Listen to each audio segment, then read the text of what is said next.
tree of liberty must be refreshed from time to time with the blood of patriots and tyrants. Thomas Jefferson. Patriotism is the virtue of the vicious, according to Oscar Wilde.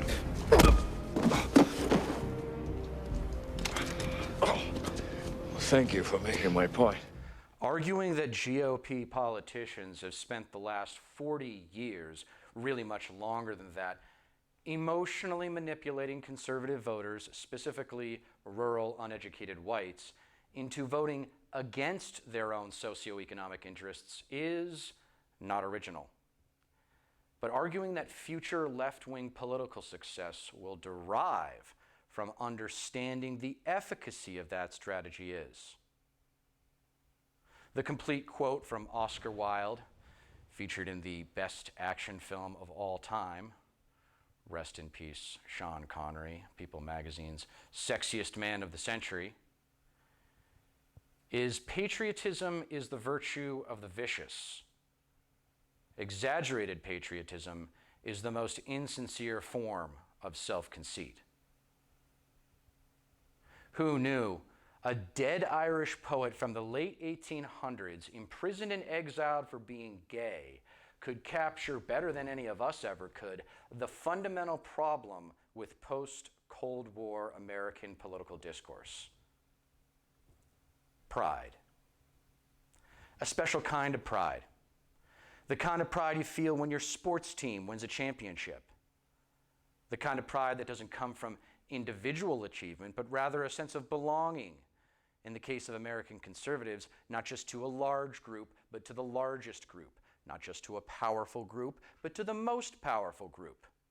Not just to a winning group, but to the winningest group. And what's more is that this group of winners has a noble purpose: defending America from the nefarious forces of societal change. The intellectual premise of conservatism is, after all, resistance to change. Welcome to the third foundational episode of American W.A.S.P, where we all agree you don't get change in America by asking nicely. I am your host, Deter McBusiness, New England's favorite white Anglo-Saxon Protestant gone West Coastal. Today's episode is entitled The Right-Wing Magic Trick: How American Exceptionalism Became American Narcissism. Magic is the art of distraction. If the audience is looking at the right hand, they're not paying attention to what the left hand is doing. Well, for at least the last 4 decades, the Republican Party has pulled off the greatest magic trick in American political history by manipulating its voters into thinking Republican political leaders actually care about their problems. The efficacy of this strategy has grown exponentially since the advent of conservative media because, as the enlightened spiritual luminary Robin Sharma teaches, an addiction to distraction is the end of your creative production. We'll discuss why conservative creativity is a contradiction in terms in a future episode. For now, a very basic analysis of conservative politics since Reagan reveals that the macro-level Republican political strategy since at least 1980 has been to distract the American public with cultural as opposed to socioeconomic political discourse. My 7th Deter Dichotomy derives from my 3rd Deter Decree. Conservatism cloaks itself in cultural crusading to defend the economic interests of the status quo. Dark and difficult times lie ahead. Soon we must all face the choice between what is right and what is easy.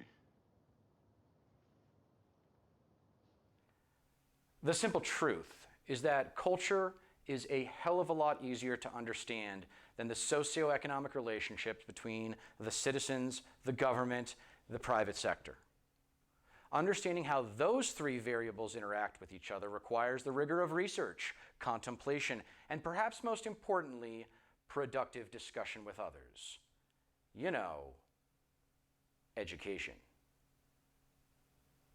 Understanding why this magical strategy of cultural distraction has worked so well for so long starts with considering my 8th Deter Dichotomy, which defines the psychological context for this mass manipulation by right-wing media and politicians. Everyone struggles with this intellectual hindrance, but conservatives struggle more than the rest of us with distinguishing between feeling right and being right. Yes, this is a fresh take on confirmation bias and groupthink, for those of you that were smart enough to study social psychology. Our feelings are our instincts. When media outlets and personalities tell us what we want to hear as opposed to what we need to hear, they are stimulating our survival instincts instead of any interest we might have in exploring alternative viewpoints and ideas. Let's face it, when anyone is emotional, they're not likely to listen to alternative perspectives. Whether they're angry, depressed, or even manically happy, only truly enlightened people can process challenges to their worldview when their emotions are not completely stable. I would argue that intellectual availability is only truly realized when a listener has control of their emotions or is at least aware of them. Put simply, and this is something hardcore Christian conservatives agree with, we are emotional beings first, intellectual beings second. Thus, in order to transcend our inner survivor's resistance to change, we must be at least aware of our emotions, if not completely in control of them. When someone is emotional, they're reactive. Many conservative Americans, I argue, spend their entire lives reacting to their surroundings, as opposed to taking control of their lives by reflecting on their decisions long enough to transcend the ignorance of their upbringing. They're caught in a loop of thoughts that ultimately keep telling them they don't need or maybe even deserve a better life. The one they got right now is good enough. But the sad truth is that they're wrong. In the rare moments when they do park their pride in the quiet times of the day, long enough to reflect, they face the ugly, inconvenient truth that they actually do want change. They're simply either too scared to create it, or perhaps more tragically, don't know how to create it, because they're too proud to listen. So whether or not they realize it, conservative Americans are resistant to change because they are, not surprisingly, afraid of change. Specifically, they are more afraid of losing what they have in the present, their status quo, than they are hopeful about a better future, because a better future requires change. And damned if change ain't the scariest thing in the world to these people. My 9th Deter Dichotomy addresses the most effective method of magical manipulation of the masses of conservative America by once again playing off of the ugly, uncomfortable, inconvenient truth of human cognition and behavior that by and large, most humans do what is easy, not what is right. For that reason, students of political persuasion will tell you that using anecdotes to influence the public is far more effective than using data. Put more simply, stories work better than statistics, at least when it comes to capturing and keeping people's attention, because stories play off our emotions by humanizing problems, while statistics remove emotion from analysis by treating people like numbers. It's easier for someone to empathize with an individual that has a name, a face, a family, and friends than it is to large groups of people all at once, which is what statistics should do for those interested in understanding the country at large. For example, if I hear directly from a struggling black family in inner city Detroit by watching them be interviewed on TV, let's say, that's going to resonate with me emotionally a lot better than listening to some well-dressed, arrogant political commentator with perfect hair list off a bunch of statistics about inner city hardship. Now, for the conservative audience, story time with your trusty Fox News personality telling you tales that would have you believe no uniformed cop ever makes a mistake is much more influential than citing statistics proving we got a lot of bullies wearing badges when it comes to law enforcement at large in this country. With that said, just as good journalists shouldn't adhere to Mark Twain's adage, never let the truth stand in the way of a good story, unless you can't think of anything else better, good public servants should not buy into Twain's other tongue-in-cheek cliche, there are 3 kinds of lies: lies, damn lies, and statistics. Despite what many established political strategists might say, statistics can win the day.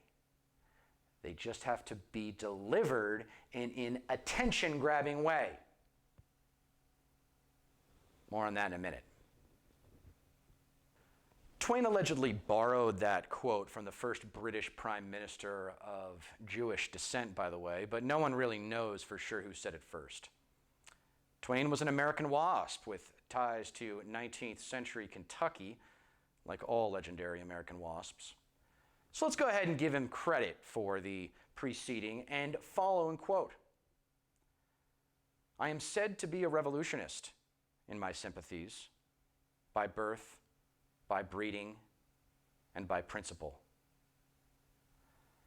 I am always on the side of the revolutionists, because there never was a revolution unless there were some oppressive and intolerable conditions against which to revolute. But I digress. Stories / anecdotes naturally trump data / statistics as tools of rhetorical influence for the same reason we instantly find our own face when we look at a picture of ourselves with a group of friends. We cannot help but be primarily concerned with our own appearance first.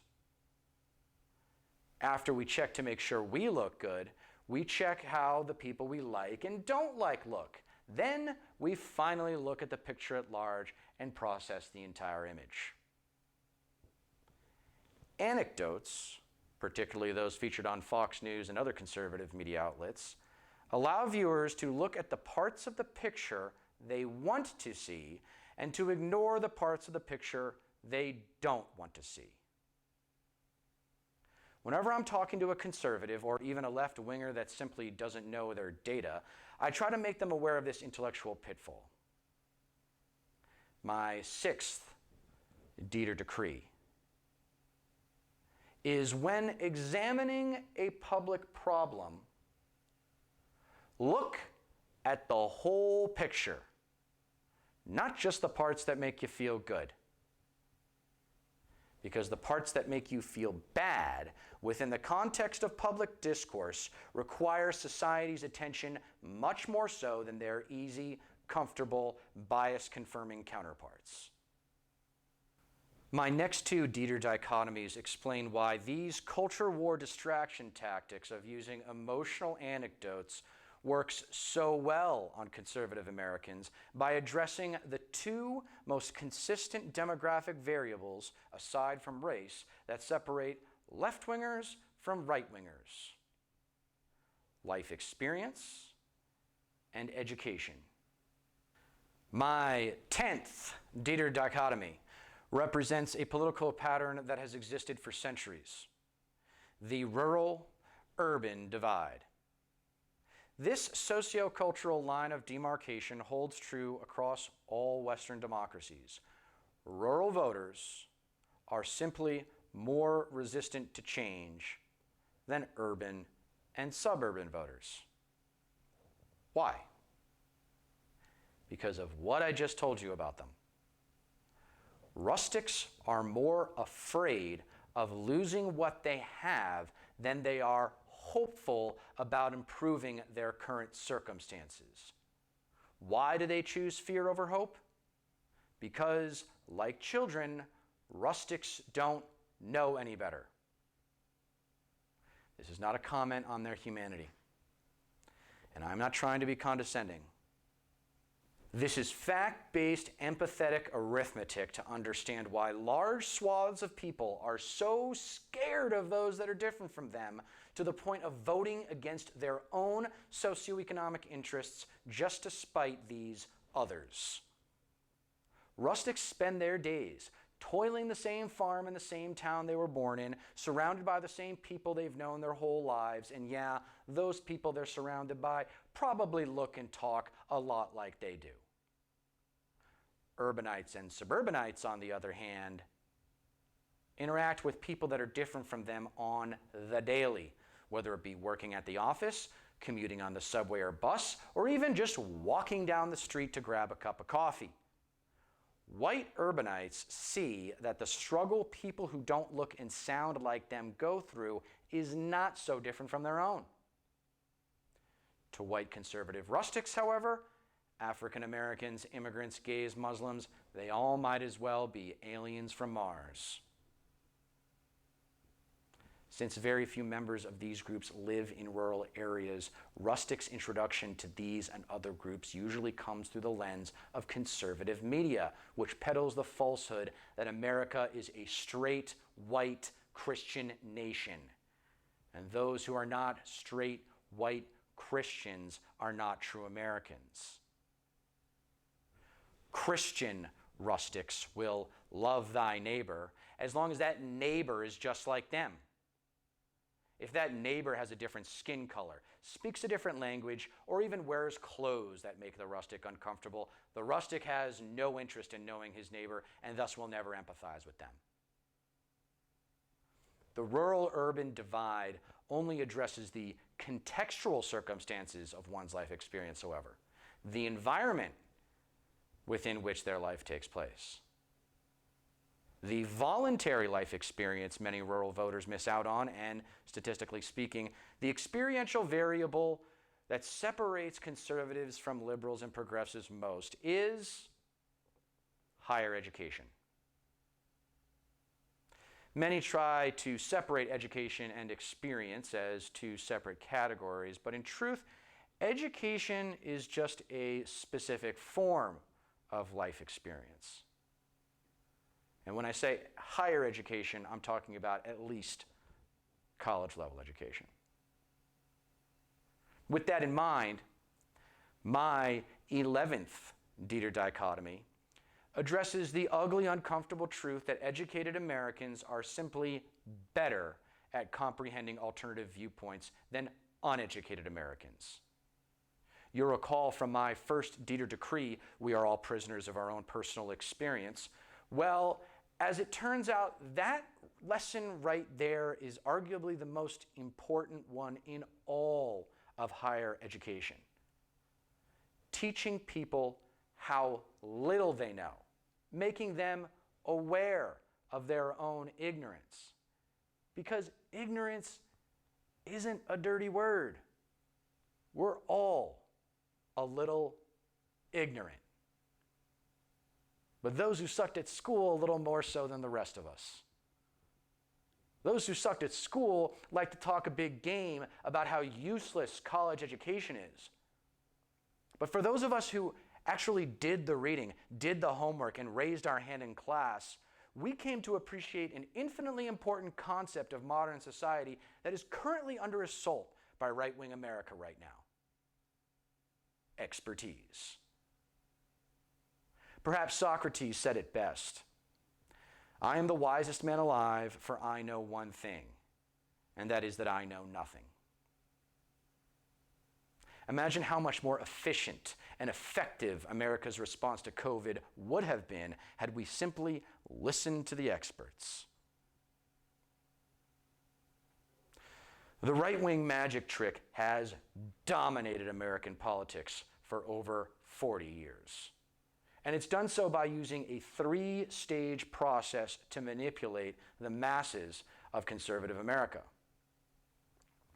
My third Deter 3 is the 3 stages of influence within the context of mass-mediated messaging.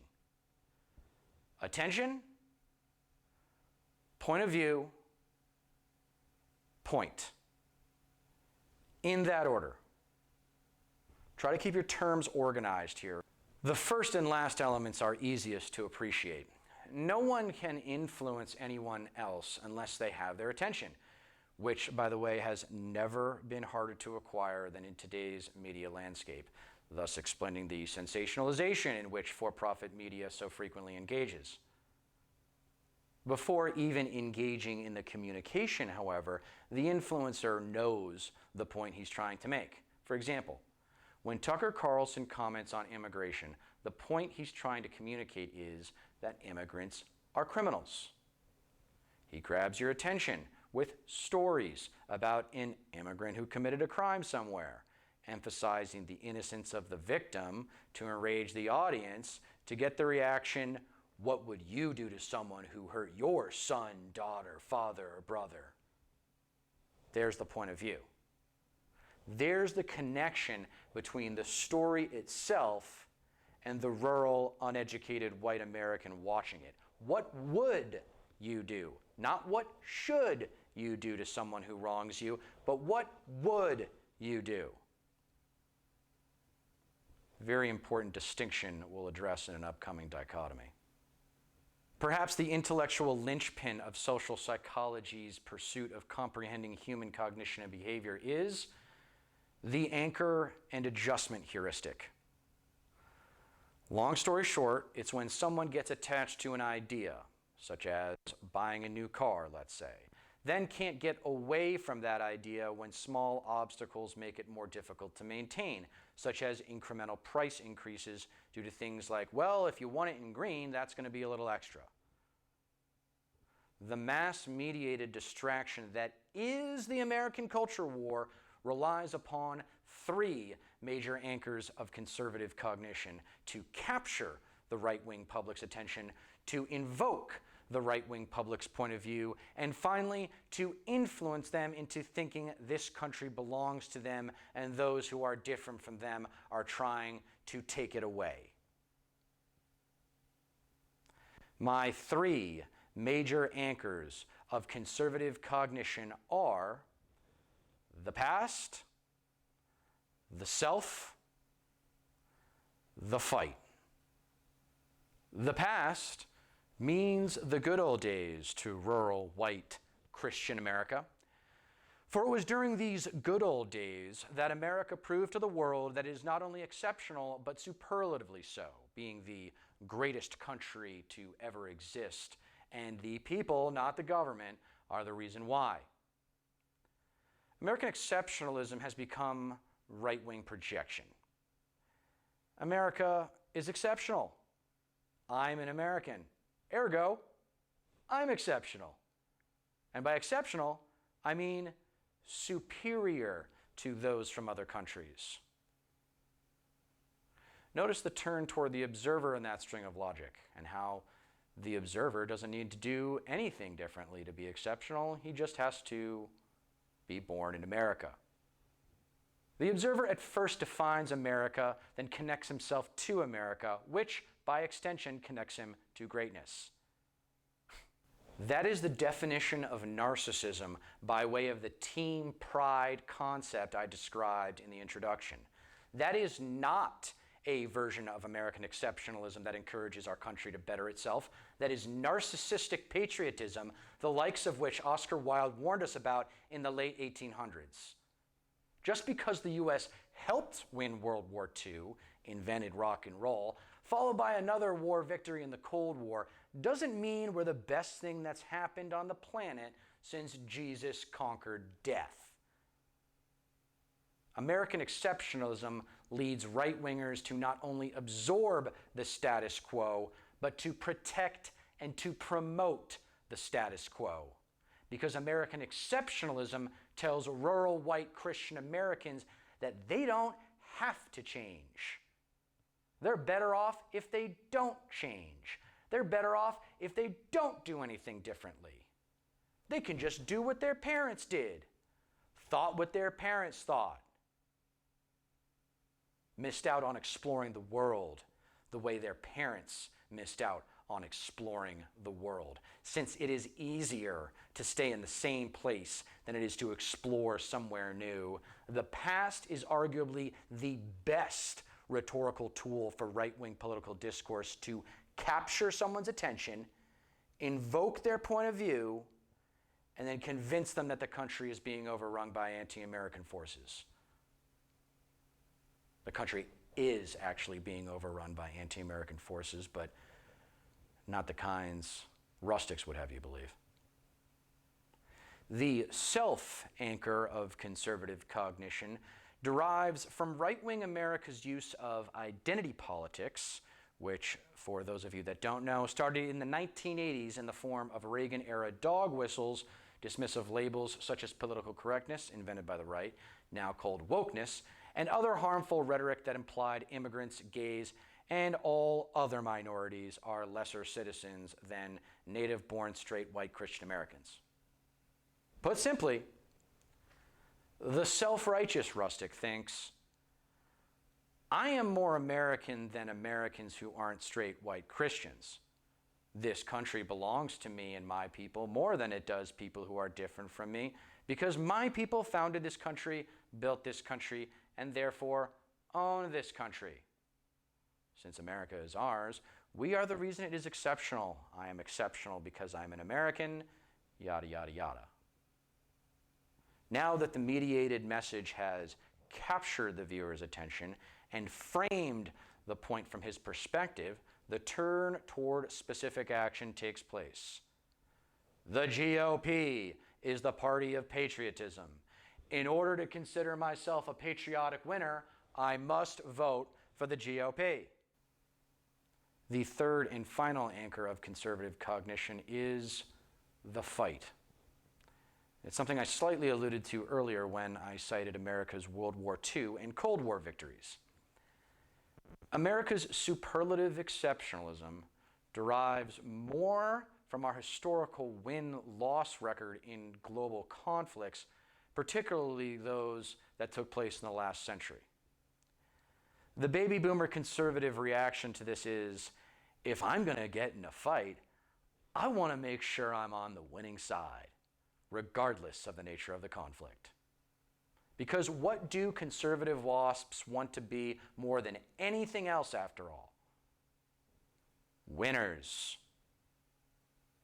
So now the conservative media message has captured our attention with, once again, narcissistic patriotism, then establish the point of view that this is an opportunity for the viewer to feel like a winner, and finally the call to action, vote and give money to the GOP, because we don't have to stand for anything.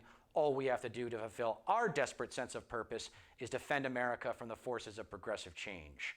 Help us feel right by defending what we already have.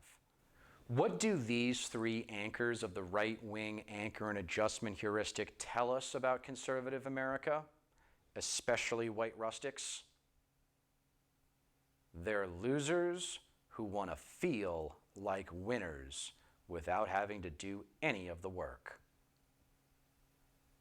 We'll talk more about this when we cover guns, but for now, it's important to understand the premise that these socially limited souls are so fearful of, and thus angry toward, the world because they are not happy with their lives, and they want someone to blame rather than take responsibility themselves, kind of like a child avoids responsibility and embraces blame.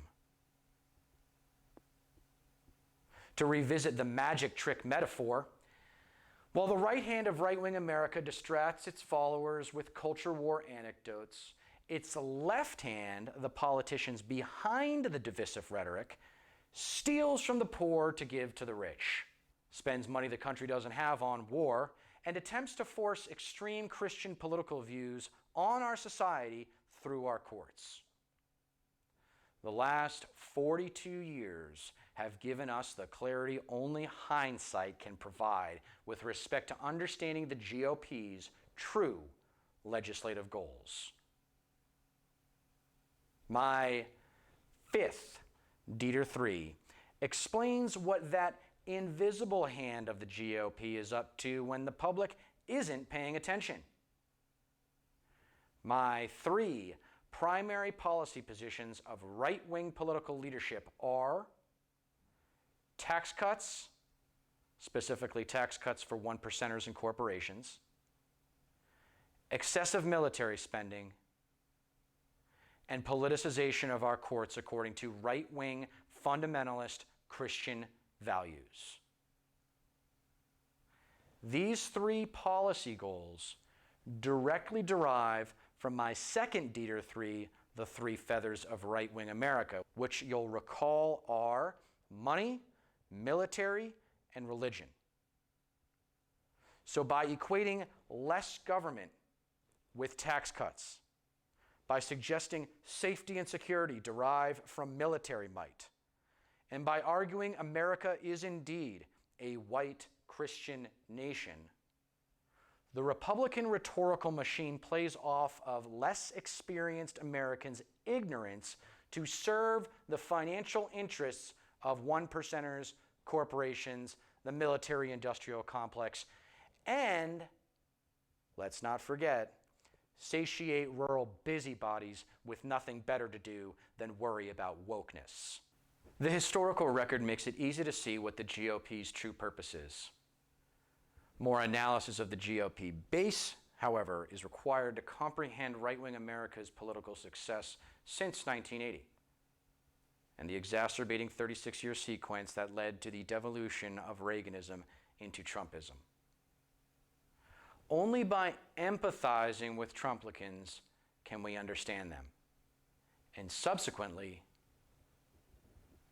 marginalize them to an even greater extent than they have attempted to marginalize the members of society that don't look, talk, or act like they do. Thank you for your attention. After watching this, I hope you're less likely to waste your precious attention on conservative media's culture war distraction tactics, because those would have you forget. You don't get change in America by asking nicely.